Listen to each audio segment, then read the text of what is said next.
विद्यार्थी मित्रों, हूँ Priyanka Kanjhariya knowledge point academy YouTube channel में आपनु हार्दिक स्वागत करूँ छूं।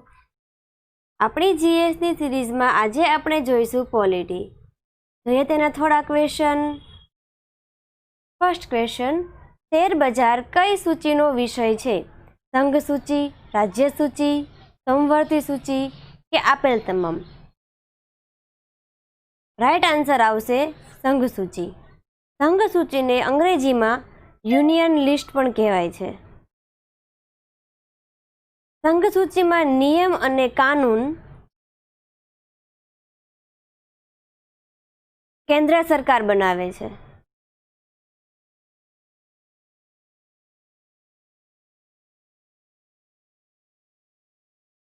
मूळ संविधान में संघ सूची में 97 विषयों हता। वर्तमान में 100 विषयों छे। आ विषयों में रक्षा, युद्ध, विदेशी बाबतों, रेलवे, शेर बजार वगैरह संघ सूचीना ज विषयों छे। जोईए राज्य सूची।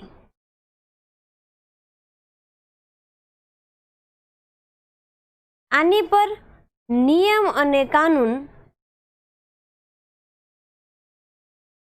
राज्य सरकार बनावे छे। मूळ संविधान में 66 विषयों हता, ज्यारे वर्तमान में 61 विषयों छे, जेमां पोलीस, कृषि, स्थानीय प्रशासन एटले के पंचायती राज, सिंचाई, पशुपालन वगैरह राज्य सूचीना ज विषयों छे। राज्यसभा राज्य सूचीना विषयों पर जे राष्ट्रीय हित ने लगता होय तेवा नियम अने कानून बनावी शके छे। जोईए समवर्ती सूची। दरेक विषय पर नियम अने कानून बनावવાનો अधिकार केंद्र तथा राज्य सरकारनो होय छे। परंतु सामान्य रूपथी केंद्र सरकार द्वारा बनावेल नियम तथा कानून लागू करवामां आवे छे। समवर्ती सूची में मूळ संविधान में 47 विषयों हता, ज्यारे वर्तमान में 52 विषयों जोवा मळे छे। आ सूची में जनसंख्या नियंत्रण, समाचार पत्र, शिक्षा, वन, सामाजिक तथा आर्थिक आयोजनों, हलमार्ग तथा राष्ट्रीय मार्गों वगैरेनो समावेश थाय छे। आ राज्य सूची, समवर्ती सूची अने संघ सूची आ त्रणेय 7मी अनुसूची में समाविष्ट छे। अनुसूची एटले ज परिशिष्ट। आ 7मी अनुसूची में केंद्र अने राज्यनो संबंध जोवा मळे छे। केंद्र अने राज्यना संबंधनो उल्लेख मुख्य रूपथी अनुच्छेद 246 में जोवा मळे छे। 7मी अनुसूची में कुल 213 विषयों हता। 100 विषयों संघ सूचीना, 61 विषयों राज्य सूचीना अने 52 विषय समवर्ती सूचीना। आ रीते थाय छे टोटल 213 विषयों समावेश 7मी अनुसूची में। नेक्स्ट क्वेश्चन, भारत में पहली लोक अदालत की स्थापना क्या थई हती? आंध्र प्रदेश, महाराष्ट्र, गुजरात के केरल? राइट आंसर आवशे गुजरात। लोक अदालत में सामान्य रूप थी त्रिपूर्ण समझौता करीने वैधानिक रूप थी निर्णय आपवामां आवे छे। देशना दरेक जिल्ला में एक लोक अदालत होय छे। लोक अदालत द्वारा आपेला निर्णयोनी विरुद्ध कोईपण न्यायालय में अपील करी शकाती नथी। તેણે આપેલો નિર્ણય અંતિમ નિર્ણય ગણાય છે.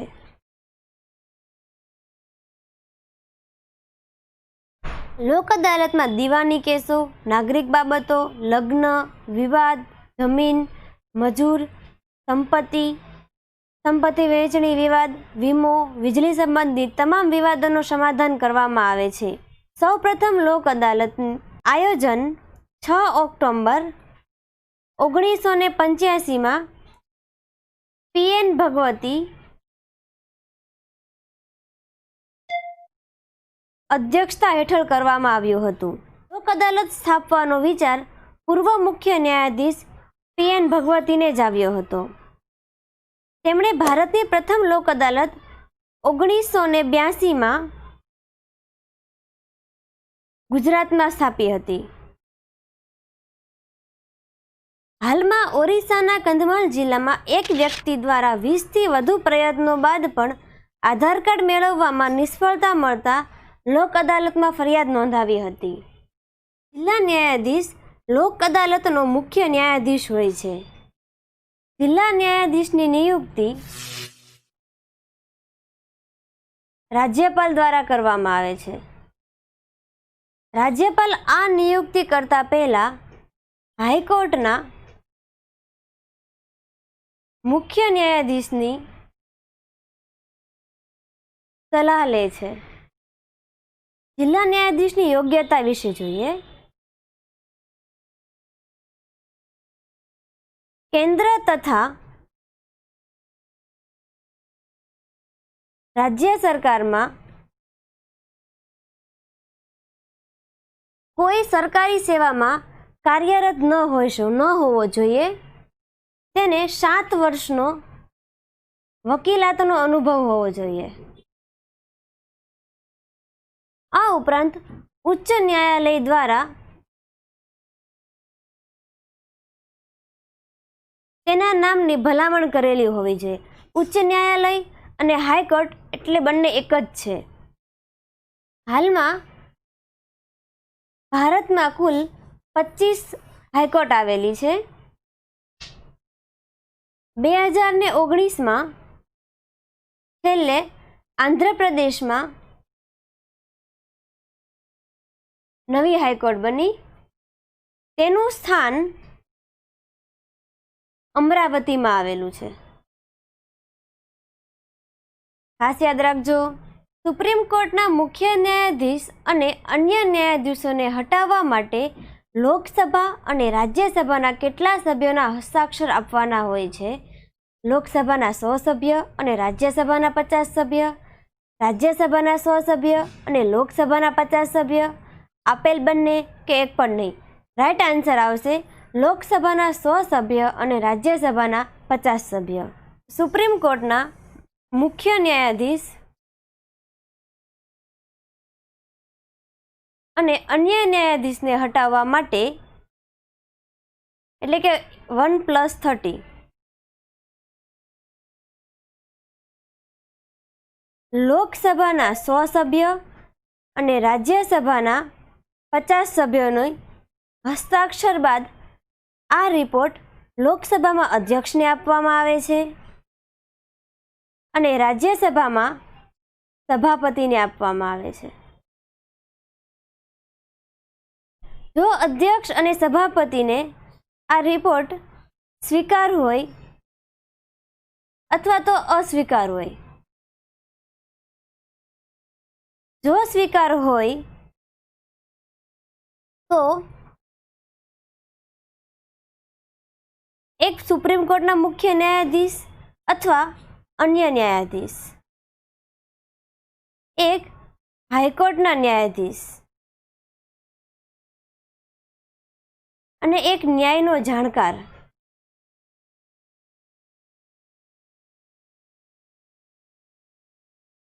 કઈ હાઈકોર્ટના ન્યાયાધીશ લેવા તેનો નિર્ણય સંસદ દ્વારા કરવામાં આવે છે. આ ત્રણેયનો રિપોર્ટ સંસદમાં મોકલવામાં આવે છે અને લાસ્ટમાં અંતિમ નિર્ણય રાષ્ટ્રપતિનો જ હોય છે. જોઈએ સુપ્રીમ કોર્ટ વિશે. 1774માં કોલકાતામાં એક ન્યાયાલયની સ્થાપના થઈ. તેના મુખ્ય ન્યાયાધીશ લોર્ડ એલિઝા ઇમ્પે હતા. 1813માં ચાર્ટર્ડ અધિનિયમ બાદ ભારતમાં પહેલીવાર વિધિ મંત્રાલયની સ્થાપના કરવાની વાત કરવામાં આવી. 1833માં વિધિ તથા ન્યાય મંત્રાલયનું અસ્તિત્વમાં આવ્યું. 1919માં ભારત શાસન અધિનિયમની અંતર્ગત ભારત સરકારને પહેલીવાર વિધિ બનાવવાની, વિધિ એટલે કે કાનૂન, શક્તિ આપવામાં આવી હતી. આ કાનૂનની અંતર્ગત ભારતની વિધાયિકાને 4 પ્રકારે કાનૂન બનાવી શકતું હતું. પહેલું છે સંવિધાન, બીજું છે કાનૂન, ત્રીજું છે પરંપરાગત કાનૂન અને ચોથું છે કેસ કસ્ટડી એટલે કે લો. અને ભારતીય કાનૂનના આધાર સ્તંભ કહેવામાં આવે છે. ખાસ યાદ રાખજો, વર્તમાનમાં સુપ્રીમ કોર્ટ જે છે તે 4 ઓગસ્ટ અને 1958માં પોતાના સ્થાને આવી હતી. સંવિધાનના ભાગ 5માં અનુચ્છેદ 124 કઈ અનુચ્છેદ? અનુચ્છેદ 124 147 સુધીમાં ભારતીય ન્યાયાલયની સ્થાપના, કાર્ય, શક્તિ વગેરેનો ઉલ્લેખ જોવા મળે છે. ભારતમાં એક ઉચ્ચતમ ન્યાયાલય રહેશે તેવી વાત અનુચ્છેદ 124માં કરવામાં આવી છે, જેમાં 1 ન્યાયાધીશ તથા 7 અન્ય ન્યાયાધીશ હતા. આ વ્યવસ્થા 1986 સુધી રહી. ત્યારબાદ અન્ય ન્યાયાધીશોની સંખ્યા 25 કરવામાં આવી હતી. 2009માં આ સંખ્યા 30 કરી દેવામાં આવી.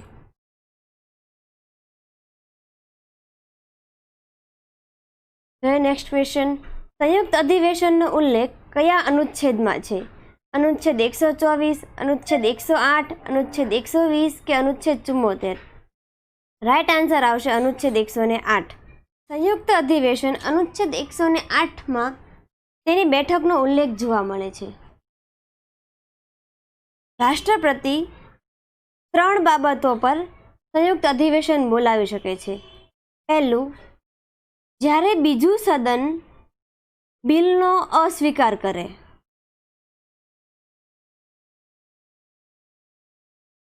બીજું, જ્યારે બીજું સદન કોઈ બિલને સંશોધન કરીને પ્રથમ સદનને મોકલે અને જો આ સદન તે સંશોધનનો અસ્વીકાર કરે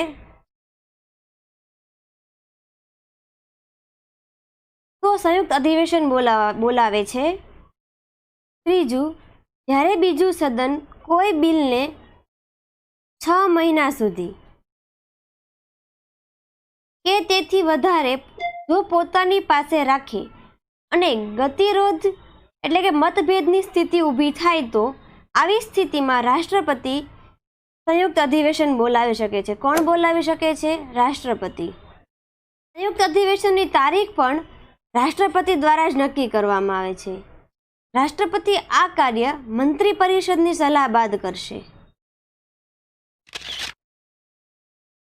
પરંતુ સંયુક્ત અધિવેશનનું અધ્યક્ષતા લોકસભાના અધ્યક્ષ જ કરે છે.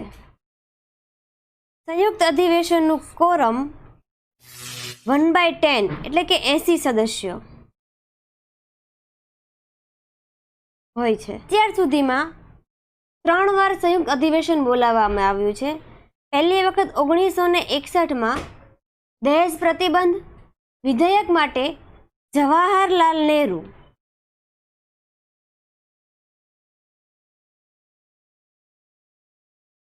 સમયમાં, બીજી વાર 1978માં બેન્કિંગ સેવા આયોગ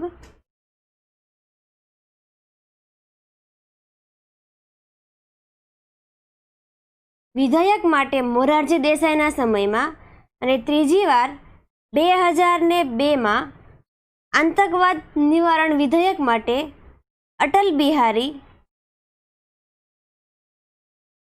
વાજપેયીના સમયમાં. અનુચ્છેદ 124માં ભારતમાં એક સુપ્રીમ કોર્ટ રહેશે તેવી વાત કરવામાં આવી છે, જે આપણે આગળના ક્વેશ્ચનમાં આની ડિટેલ જોઈ જ હતી. અનુચ્છેદ 120. અનુચ્છેદ 120માં સદનની ભાષા વાત કરવામાં આવેલી છે. સંવિધાન અનુસાર સદનની ભાષા હિન્દી તથા અંગ્રેજી રહેશે, પરંતુ આ વ્યવસ્થા શરૂઆતના સમયમાં રહી હતી. ત્યારબાદ 8મી અનુસૂચિ અંતર્ગત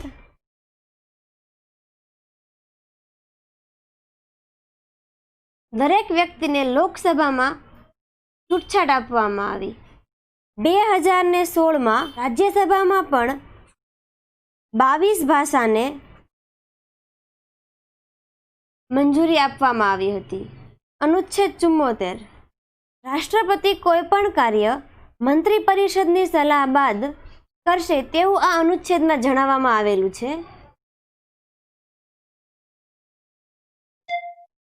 કોલેજિયમ સિસ્ટમનો ઉલ્લેખ કયા કેસમાં છે? ફર્સ્ટ જજીસ કેસ, સેકન્ડ જજીસ કેસ, થર્ડ જજીસ કેસ કે આપેલ તમામ? રાઈટ આન્સર આવશે સેકન્ડ જજીસ કેસ. સેકન્ડ જજીસ કેસમાં 1991માં સુપ્રીમ કોર્ટના એડવોકેટ ઓન રેકોર્ડ એસોસિએશનને ન્યાયાલયમાં કેસ કર્યો હતો, જેનો નિર્ણય 1993માં આવ્યો હતો.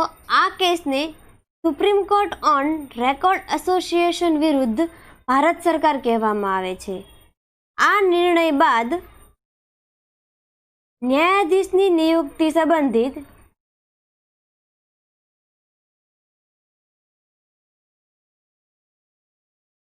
પ્રચલિત વ્યવસ્થાને ભંગ કરી નાખવામાં આવી અને તેના સ્થાને નવી વ્યવસ્થા જન્મ થયો. આ જ વ્યવસ્થાને કહેવાય છે કોલેજિયમ સિસ્ટમ.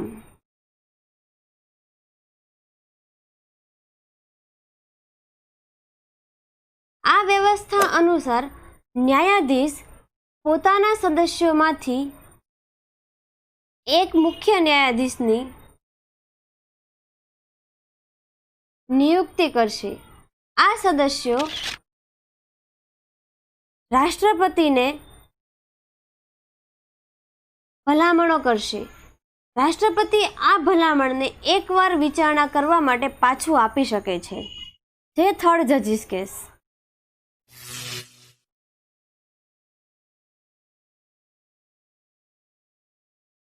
ઓગણીસો 98માં પ્રેસિડેન્શિયલ રેફરન્સનો નિર્ણય આવ્યો હતો, જેની અંતર્ગત રાષ્ટ્રપતિને કોલેજિયમ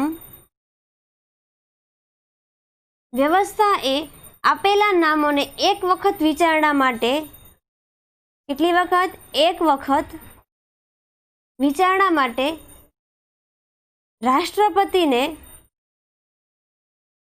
પાછું મોકલી શકે છે. આ કોલેજિયમ વ્યવસ્થામાં એક મુખ્ય ન્યાયાધીશ,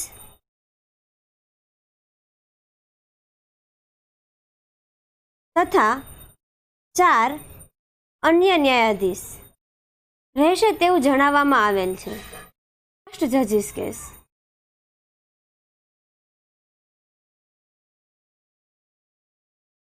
ઓગણીસો 78માં મહારાષ્ટ્ર હાઈકોર્ટના ન્યાયાધીશ એસપી ગુપ્તા બદલી કરી નાખવામાં આવી. આ વખતે એસપી ગુપ્તાએ સુપ્રીમ કોર્ટમાં કેસ કર્યો, જેનો નિર્ણય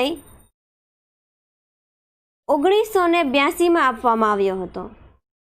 આ કેસને એસપી ગુપ્તા વિરુદ્ધ ભારત સરકાર કહેવામાં આવે છે. આ જ કેસને ન્યાયાધીશ સ્થાનાંતરણવાદ કેસ પણ કહેવામાં આવે છે. અનુચ્છેદ 124માં મંત્રણા શબ્દ જોવા મળે છે. ફર્સ્ટ જજીસ કેસમાં જ આ મંત્રણા શબ્દની વ્યાખ્યા કરવામાં આવી હતી. આ વ્યાખ્યા બાદ એ નિર્ણય આપવામાં આવ્યો કે મંત્રણા અર્થાત રાષ્ટ્રપતિ દરેક કાર્યને માનવા માટે બંધાયેલો હોતો નથી. આ બાબત પર પોતાની વિવેક શક્તિનો ઉપયોગ કરી શકે છે. કોલેજિયમ સિસ્ટમની વ્યવસ્થા બાદ ત્યારથી આજ સુધી સુપ્રીમ કોર્ટના મુખ્ય ન્યાયાધીશ તથા અન્ય ન્યાયાધીશોની નિયુક્તિ આ જ સિસ્ટમ પ્રમાણે પ્રચલિત છે. નેક્સ્ટ ક્વેશ્ચન, કયા સંવિધાન સંશોધન હેઠળ સિક્કિમને સહરાજ્યનો દરજ્જો આપવામાં આવ્યો હતો? 52મું સંવિધાન સંશોધન, 36મું સંવિધાન સંશોધન, 35મું સંવિધાન સંશોધન કે પ્રથમ સંવિધાન સંશોધન? રાઈટ આન્સર આવશે 35મું સંવિધાન સંશોધન. 35મા સંવિધાન સંશોધન દ્વારા સંવિધાનમાં 1975માં અનુચ્છેદ 2A ને જોડવામાં આવ્યો, જેની અંતર્ગત સિક્કિમને સહરાજ્યનો દરજ્જો આપવામાં આવ્યો હતો. અર્થાત સિક્કિમમાં ભારત સરકાર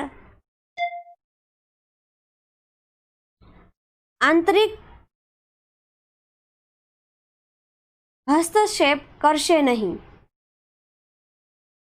પરંતુ 36મા સંવિધાન સંશોધન દ્વારા અનુચ્છેદ 2A ને સમાપ્ત કરી નાખવામાં આવી.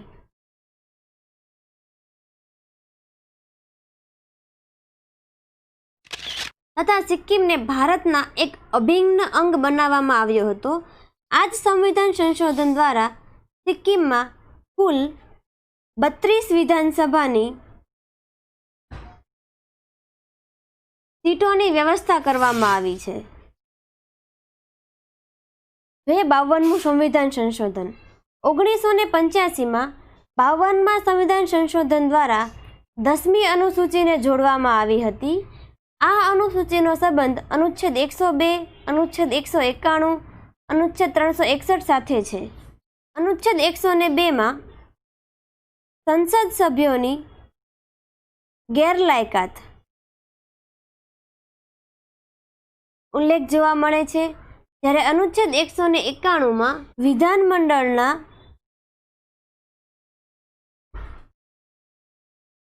સભ્યપદ માટે અયોગ્યતા. અનુચ્છેદ 361માં રાષ્ટ્રપતિ, રાજ્યપાલ અને રાજપ્રમુખોને રક્ષણ આપવાની વાત કરવામાં આવી છે. 10મી અનુસૂચિ. આ અનુસૂચિમાં પક્ષપલટા સંબંધિત નિયમ તથા કાનૂન જોવા મળે છે. પ્રથમ સંવિધાન સંશોધન 1951માં કરવામાં આવ્યું હતું. આ સંવિધાન સંશોધન અંતર્ગત 9મી અનુસૂચિ જોડવામાં આવી છે.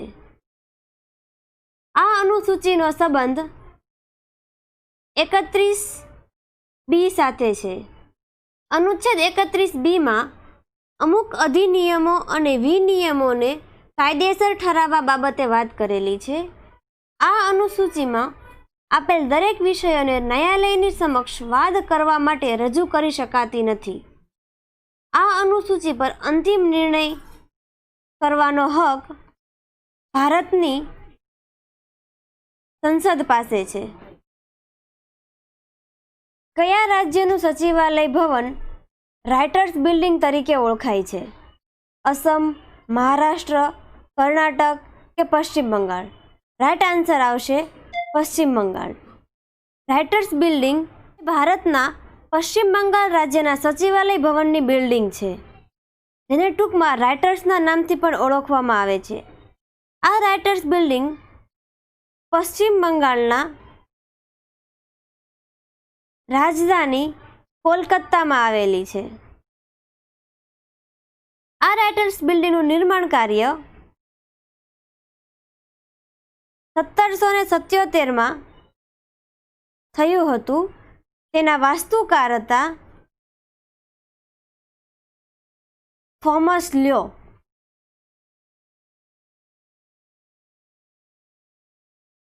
જે સંસદનું સચિવાલય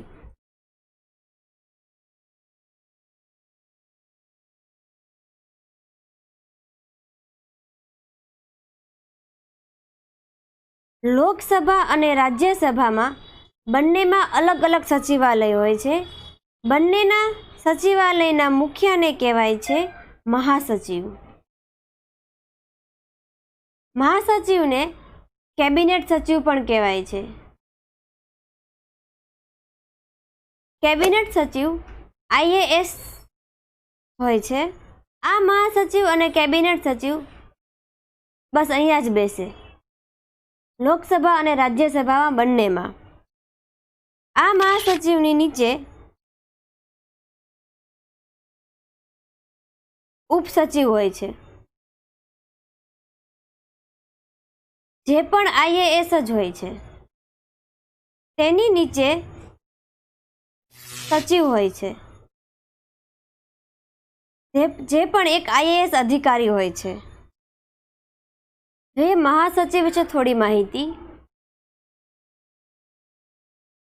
તે સદનનો બીજો સૌથી મોટો અધિકારી છે.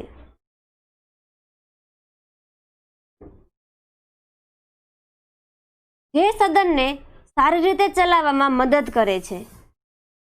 લોકસભાના અધ્યક્ષ તથા રાજ્યસભાના સભાપતિ દ્વારા તેની નિયુક્તિ કરવામાં આવે છે. કોની? મહાસચિવની. લોકસભાના અધ્યક્ષ તથા રાજ્યસભાના સભાપતિ દ્વારા મહાસચિવની નિયુક્તિ કરવામાં આવે છે. આ જ મહાસચિવને કેબિનેટ સચિવ પણ કહેવામાં આવે છે. તે સર્વોચ્ચ સિવિલ અધિકારી હોય છે. મહાસચિવ પોતાનું કાર્ય મૌન ભાવથી અને ગુમનામી રૂપથી કાર્ય કરે છે. તે પીઠાસીન અધિકારીઓને પ્રક્રિયા સંબંધિત બાબતો પર સમાધાન હેતુ સલાહ આપે છે. જે પીઠાસીન અધિકારી